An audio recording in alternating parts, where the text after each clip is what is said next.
how to view recovery phrase on blockchain.com. So if you would like to view your recovery phrase, which is your 12-digit secret phrase on the blockchain.com app, it's fairly simple for us to do so. All we have to do is launch the blockchain.com app, and then you can simply use your PIN or anything else to log into your blockchain.com account.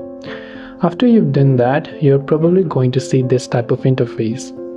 Tap on the profile icon located from the top left of the screen.